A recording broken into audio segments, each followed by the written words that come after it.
Well, from rebuilding lives to revisiting our roots.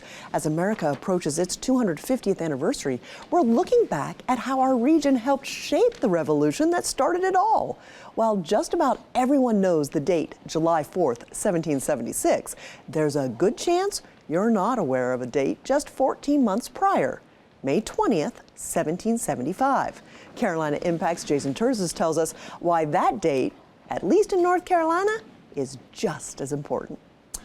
Well, it's one of these classic, how did I not know this type of stories. Personally, I've been living in the Carolinas for 13 years, and until earlier this year had never heard about something called the Meck Dec. What is it, and why is it so important to our Carolina roots? If you don't know, you're about to find out. 250 years ago, from 1775 to 1783, the Revolutionary War was the catalyst for American independence. Reminders of this monumental event can be seen all over in places like Charleston's Historic District, Boston's Freedom Trail, and Philadelphia's Independence Hall, cities where history is everywhere. But in Charlotte, a gleaming light of the New South, with its banking industry and glass and steel skyscrapers, history is not quite as visible. In the name of progress, we've forgotten the very sort of origin story that makes us unique and special, and probably the envy of every town in America. Charlotte, all its historic, for the most part, monuments and homes and so forth are gone. So you have to sort of imagine what it looked like in 1775 or 1780 when the British marched through town. Charlotte's ties to the Revolution run deeper than most people may be aware.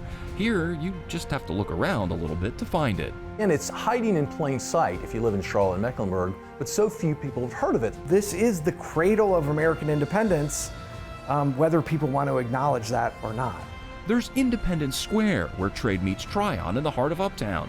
Various plaques, signs, and historical markers around Uptown. The Spirit of Mecklenburg statue on the outskirts of Uptown. Independence Expressway, Freedom Park, and the state's first and Freedom license plate. So when you tell people, or you learn about all of these connotations in Charlotte history, Freedom Park, Independence Square, the date on the state flag, and you think, how come no one's told me this? It's so important for all of us as North Carolinians to know a little bit about our history. The top yellow ribbon on the state flag, May 20, 1775. What is that? What does it stand for? The Carolina Piedmont region was first developed by a migration wave of Scots-Irish Presbyterians. They named it Charlottetown in honor of the wife of Great Britain's King George, Queen Charlotte from the Mecklenburg region of Germany. Our city's story begins in 1755. We were established at the crossroads of two First Peoples trading paths.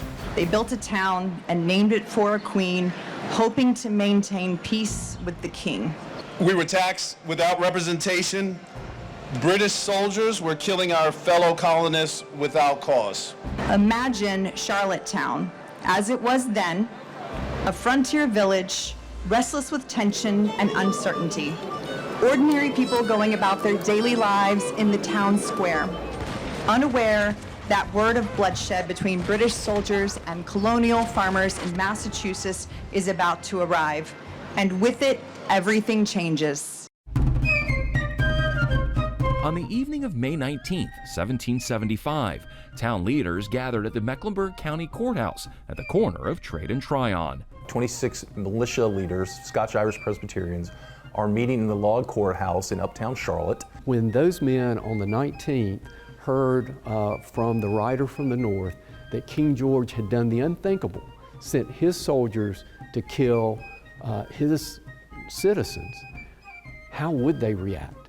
And they go ballistic and they get very agitated, and over a series of 24 hours they debate a series of resolutions which we now call the Mecklenburg Declaration of Independence, in which they say that the county of Mecklenburg is, quote, free and independent, close quotes, of Great Britain. It was this unique, perfect storm of people, religion, context, what was going on with the king. On May 20th, 1775, the Mecklenburg Declaration of Independence was read aloud by Thomas Polk from the top of the courthouse steps. Our intent to declare our freedom. Because they were feisty Scots-Irish Presbyterians, they were like, let's just put it in writing and get to fighting.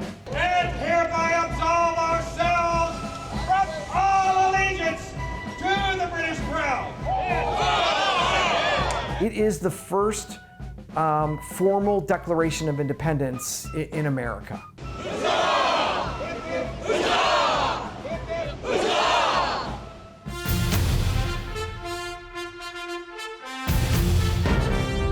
That day, May 20th, 1775, is now emblazoned in a yellow ribbon across the top part of the North Carolina state flag, and it came more than a full year before the National Declaration of Independence on July 4th, 1776. How have I not heard of this story, this incredible wrinkle of American history?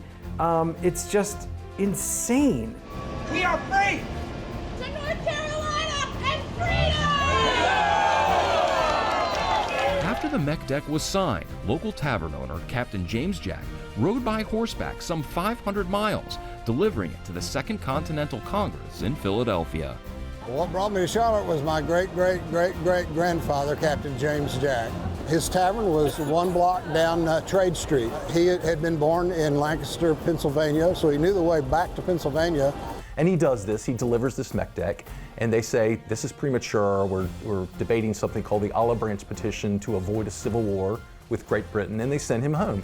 And at that point, the story more or less would have been done, but for the original papers are lost later in a fire in 1800, and you get in a whole debate between Jefferson and Adams in the 19th century about whether the story's true or not. But because the original papers are gone and will never be found, the entire story relies on eyewitness testimony and other collateral circumstantial evidence that it happened. Fact or fiction, whether the Meck Deck actually happened or not has been debated for decades. But what is undeniable is that within a few short years, the American colonies were at war with the mother country, paving the way for American independence and the birth of a new nation.